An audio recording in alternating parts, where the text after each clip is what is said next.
अघोषित इमरजेंसी की बार बार एक तरह से संकेत देते हैं नरेंद्र मोदी।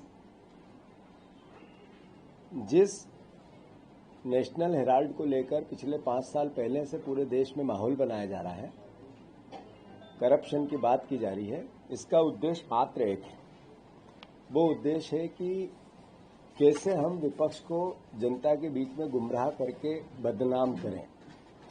लगभग 36 विपक्ष के नेताओं पर भारतीय जनता पार्टी ने ईडी का दुरुपयोग किया। उसमें से एक भी नेता पर पिछले 2018 से लेके आज तक कोई किसी प्रकार का दोष सिद्ध नहीं हुआ। पर उस 36 पॉलिटिकल मेन नेताओं में से लगभग 70% नेताओं ने बीजेपी ज्वाइन कर ली। तो कुल मिला के ईडी का उपयोग, दुरुपयोग, सदुपयोग भारतीय जनता पार्टी अपने पॉलिटिकल एजेंडे को लेकर करती है। ये देश के लिए खतरा है। जहां तक प्रश्न है सोनिया जी का, सोनिया जी एक ऐसी व्यक्तित्व जिन्होंने 1 रुपया भी, सिंगल 1 रुपया भी अपने पूरे राजनीतिक जीवन में किसी भी प्रकार का कहीं दुरुपयोग के नाम पे या किसी से लेने के नाम पे नहीं किया। मैं मानता हूं कि जिन्होंने अपने पारिवारिक मूल्यों की रक्षा के लिए हमेशा जान को हथेली पे रखा, ऐसा एक भाव जिसमें दुनिया में मिसाल नहीं मिलती है कि प्रधानमंत्री के पद का त्याग। मैं समझता हूं कि अपने आप में इतना बड़ा एक व्यक्तित्व को दिखाने का, बताने का या उसको समझने का एक आयाम हो सकता है। उस उम्र में जब उनकी तबीयत ठीक नहीं है, तब नरेंद्र मोदी का ये कृत्य इस देश के लोकतंत्र के लिए खतरा हो गया है। मैं आप सबसे के माध्यम से प्रदेश की जनता से, देश की जनता से अनुरोध करना चाहता हूं कि सुप्रीम कोर्ट ने भी ईडी को लेकर टिप्पणी की है कि ये ईडी का लगभग 5000 केस पूरे देश में आज तक ईडी ने लगाए। लगभग 5297 केस ईडी ने अलग अलग लगाए। उसमें से 40 मामलों में सजा हुई, किसी न किसी रूप में सजा हुई। मतलब लगभग 5500 केस में 40 मामले। और उसके बाद जितने भी हुए उससे चंदा लो, उसको नोटिस दो और चंदा लो। ये केस कितने मिले हैं ईडी के द्वारा जिन पर कार्रवाई हुई, उनने कितने लोगों ने बीजेपी के चुनावी बॉन्ड में चंदा दिया? ये घपला था, जांच तो उसकी होनी थी। ये घपला ये था कि चुनावी बॉन्ड को लेकर सुप्रीम कोर्ट ने रोक लगाई और कहा ये अवैध उगाही है, ये एक तरह से चोरी है। और वो चोरी पर भारतीय जनता पार्टी में अरबों रुपए चले गए।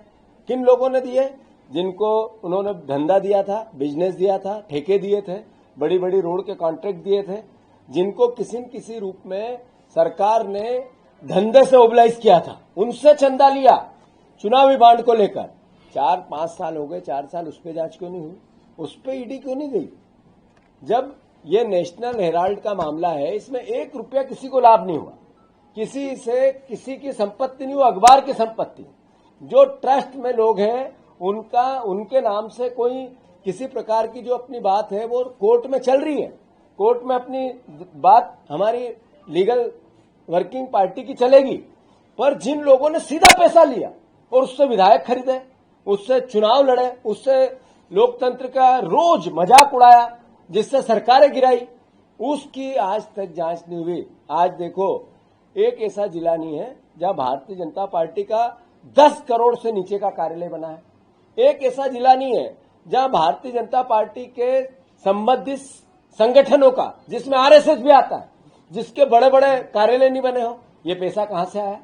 कांग्रेस का तो नहीं बना, सोनिया गांधी जी की संपत्ति तो नहीं बढ़ी, न किसी कांग्रेस के नेता की संपत्ति बढ़ी। मोदी जी, अगर आप में साहस है उम्र के 75 साल के पड़ाव पे, तो आप मध्य प्रदेश के सारे मंत्रियों की जांच करा। अगर आप ईमानदार हैं, न मैं खाऊंगा न खाने दूंगा, न आपके कोई पीछे है न आगे है, मेरा पूरा जीवन राष्ट्र के नाम समर्पित, अगर समर्पित है तो मोहन यादव की जांच कराओ, उसके परिवार की कराओ, उसके मंत्रियों की कराओ, आपके सांसदों की कराओ, आपके जितने विधायक हैं इनकी कराओ। अगर वेद अवैध संपत्ति कहीं मिलेगी सबसे ज्यादा तो आपकी पार्टी के नेताओं के नाम पे ही मिलेगी, इनके परिवार और रिश्तेदारों पे मिलेगी। आपने सोनिया गांधी पर आरोप लगाया, सोनिया गांधी को सर्च ऑर्डर दिया। सोनिया गांधी उस परिस्थिति में जब वो बीमार है, उनके साथ रोज हॉस्पिटल किसी न किसी रूप में जाना होता है। ये मैसेज क्या है? ये मैसेज है कि आप आपके पापों को छुपा रहे हैं। देश आज सबसे बड़ा बेरोजगार हो गया, देश की आर्थिक व्यवस्था चरमरा गई। आपने किसानों के 3 काले कानून लाकर किसानों के हालात खराब कर दिए। देश में सामाजिक सौहार्द बिगाड़ने में आपको महारत हासिल हो गई, आपकी पार्टी को हो गई, आपके विचार को हो गई। आपकी सरकारें सिर्फ एक ही काम करती है, आपके मुख्यमंत्री आपस में भेदभाव करवाते हैं, लड़ाई करवाते हैं, केवल सौहार्द बिगाड़ते हैं। और आप उन सब पापों को छुपाने के लिए देश की ट्रंप जब आपको चुनौती देता है तो आप मुंह छुपा लेते हैं। और जब पूरी दुनिया में हमारी अर्थव्यवस्था धीरे धीरे नीचे जाती जा रही है, अर्थव्यवस्था की जो डीजीपी का जो हमारी विकास दर है वो कम होती जा रही है, तो तब आप सोनिया गांधी के खिलाफ या विपक्ष के नेताओं के खिलाफ इस तरह का आरोप प्रत्यारोप लगा के आपके पापों को छुपाना चाहते हैं। मैं समझता हूं देशवासी समझते हैं, देखते हैं इस देश में कितनी अराजकता है। आपके एक मंत्री ने, जो आपके सबसे सहयोगी बड़े हैं, उन्होंने बाबा साहब अम्बेडकर का अपमान किया, उनको गालियां दी, एक तरह से उनको तिरस्कार किया संसद के अंदर। क्या करते हो अम्बेडकर अम्बेडकर अम्बेडकर, क्या है ये भावना? ये आपका एक विधायक जब जूली, हमारा सीएलपी का नेता राजस्थान का, चला गया मंदिर में, तो मंदिर धुलवा दिया, गंगाजल छिटवा दिया। अरे आज यहाँ बाबा साहब अम्बेडकर की रैली निकली, तो बाबा साहब अम्बेडकर की रैली में निकलने वाले आपके एक मंत्री के सहयोगी हेदल सिंह के, उन्होंने उसको गोलियों से भून दिया, एक दलित परिवार को। आपकी सरकार मौन, आप मौन, आपकी पूरी मिशनरी मौन। यहां तक कि मैं बहुत दुख से कह रहा हूं इस बात को, मैं बहुत हम्बल तरीके से, मीडिया ने जब एक आदमी की अंबेडकर जी की जुलूस में जाने से, डीजे बनाने से हत्या कर दी, मीडिया में, एक स्टीम मीडिया में, भोपाल में, एक अखबार में एक अक्षर नहीं छपा। आखिर इस पूरी चैनल पे एक नहीं चली, जो जितनी चैनलें हैं जो रोज हिंदू मुसलमान करवाती है। एक दलित व्यक्ति की हत्या कर दी इसलिए कि उसने बाबा साहब अम्बेडकर के जुलूस में डीजे बजवाया मुरैना में, और एक टीवी ने नहीं बताया। तो दुख होता है हमें इस बात का कि लोकतंत्र बचेगा नहीं। मैं आपके माध्यम से, मीडिया के माध्यम से, मीडिया के साथियों को भी एक तरह से आग्रह करना चाहता हूं। आज नंबर है विपक्ष का, कल नंबर आपका आएगा, कोई नहीं बच पाएगा। कोई ये सोच ले कि एक एक करके एक एक बच जाएंगे, तो मैं नहीं समझता हूं कि आज लोग इस बात को लेकर मुस्कुराते होंगे, इस बात को लेकर हंसते होंगे, अपने एजेंडे पे काम करते होंगे, अपने परिवार की संपत्ति बढ़ाते होंगे, अपनी मीडिया के संस्थान की आर्थिक व्यवस्था बढ़ा लेते होंगे, आपकी चैनल की टीआरपी भी बढ़ा लोगे। पर इस तरीके से देश नहीं बच सकता, देश का लोकतंत्र नहीं बच सकता है, देश की सामाजिक समरसता नहीं बच सकती है, हमारी प्राचीन सभ्यता परंपरा नहीं बच सकती है। मैं फिर से सोनिया जी पे जो कुठाराघात किया, कांग्रेस जन अलर्ट है। हम संघर्ष, हम ही वो लोग हैं जिन्होंने देश की आजादी में हमारे विचार के लोगों ने फांसी के फंदे को हंसते हंसते चूमा। देश का लोकतंत्र बचाना होगा तो खून की अंतिम बूंद भी कांग्रेस जन लगाएंगे। सोनिया जी के साथ जो कानून पे हमें भरोसा है, पर सोनिया जी के साथ इस तरीके का कृत्य करना, ये अपने आप में ये मैसेज है कि नरेंद्र मोदी तानाशाही पर उतर आए। अपना जो 2014 में उन्होंने देश को सपने दिखाए थे, उससे कोसों दूर देश जा रहा है। देश 25 साल पीछे चला गया इनके कृत्यों से। इन्होंने जिस तरीके की नोटबंदी की, जिस तरीके की जीएसटी लागू की, 3 काले कानून लेके आए, और अब जो बिल लाते हैं उससे नफरत पैदा होती है, लोगों में, देश के नागरिकों में डर पैदा होता है। और दूसरी ओर कांग्रेस पार्टी जो बिल लेके आई थी, उसमें स्वतंत्रता दी थी हमने मीडिया को, हमने सूचना के अधिकार से देश के आम नागरिक को जानने का अधिकार दिया था कि भ्रष्टाचार के खिलाफ आप लड़ो, आम आदमी लड़े। हमने अधिकार दिया भोजन का, कि गरीब आदमी को भोजन मिले, इसके लिए भोजन का अधिकार दिया, वंचित नहीं रहे। हमने सूचना का अधिकार के साथ साथ शिक्षा का अधिकार दिया कि इस देश के हर नागरिक को, गरीब से गरीब के को सूचना के, शिक्षा के अधिकार मिले, जिससे उसकी पढ़ाई हो, उसके बच्चों। हमने इस देश में रिफॉर्म लेके आए आर्थिक उदारीकरण के नाम पे, जिससे देश समृद्ध बना, और जिसमें देश को दुनिया में मोदी जी दहाड़ दहाड़ के कहते हैं कि मेरा भारत ऐसा है। उसकी नींव डाली कांग्रेस पार्टी ने, उसकी नींव डाली मनमोहन सिंह जी ने। और मैं मानता हूं इस तरह का कृत्य करना, जिसमें 1 रुपए का लेन देन नहीं हुआ, 1 रुपए का किसी को फायदा नहीं हुआ, 1 रुपए का किसी को किसी प्रकार का लाभ नहीं हुआ, उसमें सोनिया जी को उन 78 साल की उम्र में बीमार होने के बाद टारगेट करना, यानी ये अपने पापों को छुपाने का कुकृत्य कर रहे हैं। मैं सभी कांग्रेस जनों से, देशवासियों से, इस देश के गरीब आदमी से, इस देश के दलित आदमी से इस देश के सभी वो जो संविधान से प्यार करते हैं, देशभक्त परिवार के लोग हैं, जागो, उठो और देखो कि आपका दायित्व क्या है। आपका दायित्व है इस देश के, इस सरकार ने जिस भाव से हम इसको लेके आए थे, हमारे प्रधानमंत्री को चुना था, बीजेपी को चुना था, वो देश को सिर्फ नफरत और घृणा की भट्टी में झोंकने पे तुल गया है। अब हम सबको प्रेम, प्यार, मोहब्बत, भगवान राम, कृष्ण, पैगंबर के पैगाम को घर घर ले जाना है। मैं फिर से, आज हम पूरे प्रदेश में आंदोलन कर रहे हैं और आने वाले समय में भी इसका प्रोग्राम बना रहे हैं।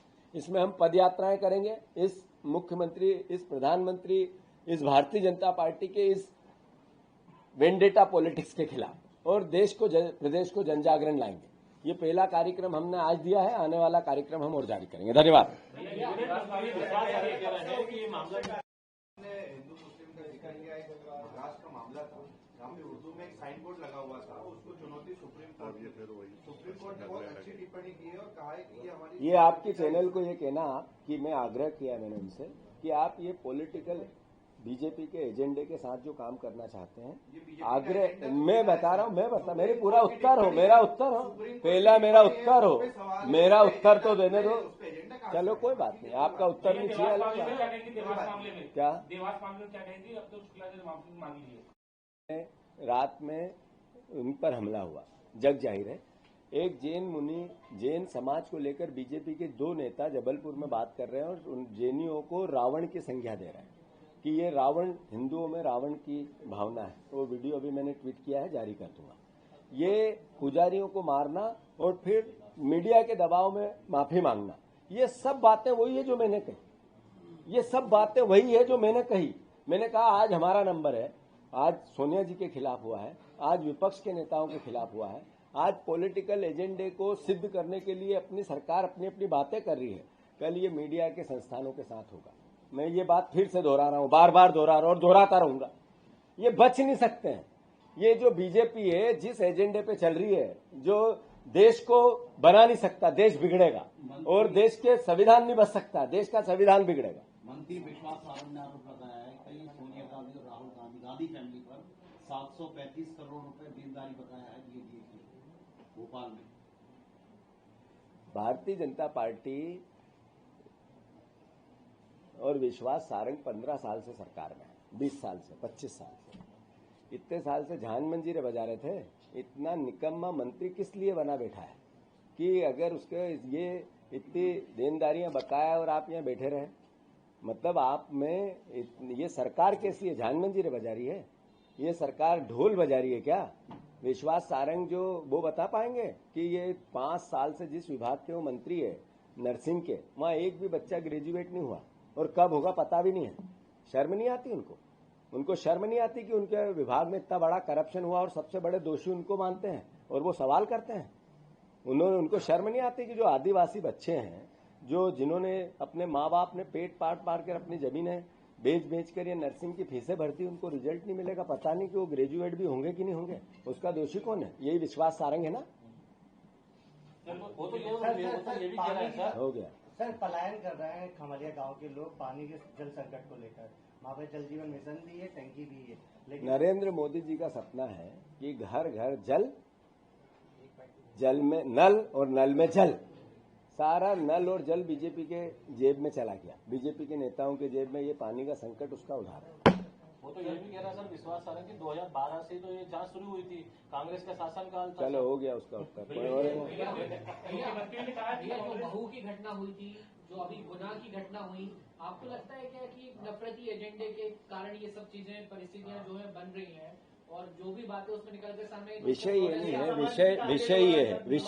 विषय ये है कि हमारे देश में सौहार्द बनाने का काम किसका है? आम नागरिक का है, मीडिया का है, सरकार का है। और इस भावना से लोगों में मैसेज जाता है कि पूरा समाज इस तरह की दिशा चाहता है कि देश में सौहार्दपूर्ण वातावरण, हिंदू मुस्लिम सिख ईसाई आपस में है भाई भाई। ये संविधान भी कहता है, संविधान ने भी यही धारणा दी। अब कहीं भी जुलूस निकलता है तो जुलूस निकालने की पात्रता सबको है, करना भी चाहिए, पर जुलूस में कोई न्यूसेंस नहीं हो, इसके लिए जिम्मेवारी प्रशासन की है। सरकार किसकी है? बीजेपी की। प्रशासन किसका है? बीजेपी का। फिर अगर ऐसा होता है तो दोषी कौन है? बीजेपी। ये सरकार। तो मैं मानता हूं कि प्रशासन, बीजेपी ही नफरत फैलाती है, ऐसे वातावरण तैयार करती है कि इस तरह की घटनाएं होती है। इसके लिए अगर एक कोई दोषी है तो मोहन यादव है। योगी जी पश्चिम बंगाल के संदर्भ में कहा है कि लातों की भूत बातों से नहीं मानते। क्या योगी जी ने पश्चिम बंगाल के संबंध में कहा है कि ये लातों की भूत बातों से नहीं मानते। मतलब पूरे पश्चिम बंगाल को लात मारना चाहते हैं वो, मतलब वहां की जनता को लात मारना चाहते हैं। वहां जो परिवार के लोग हिंदुस्तानी रहते हैं, नागरिक रहते हैं, उनको लात मारना चाहते हैं। तो ऐसा ही तो देश बना रही है बीजेपी, इसके ही तो खिलाफ है। सर, मुख्यमंत्री मोहन यादव क्या कांग्रेस के लोग मोटी चमड़ी के होते हैं, अपराध करो और सरकारी कार्यालय का घेराव करो। अब भी सबसे मोटी चमड़ी मोहन यादव जी की। अगर देश में, प्रदेश में एक सर्वे करा ले, उनसे मेरा आग्रह है कि आपको लेकर सर्वे कराओ मुख्यमंत्री जी खुद का, कि मोहन यादव को मुख्यमंत्री के लिए कितने नंबर देते हो। अगर -50 नहीं मिले तो मेरी गारंटी है मैं मोहन यादव जी का नागरिक अभिनंदन करूंगा। अरे हर जगह आपका नाम आता है। शराब व्यवसाय में कौन, तो मोहन यादव के लोग। जमीन व्यवसाय में कौन, तो मोहन यादव के लोग। जो कोई खदान के धंधे में कौन, टेंडर में कौन, इसमें कौन, तो सब मोहन यादव के लोग। तो अब ये बताना जो मैं बोल रहा हूं, रुकना मत, आपकी चैनल पे ही सुनूंगा। तो सब जगह मोहन यादव के लोग आते हैं ऐसे धंधों में जो माफियागिरी करते हैं। तो मोटी चमड़ी किसकी, मोहन यादव की कि कांग्रेसियों की?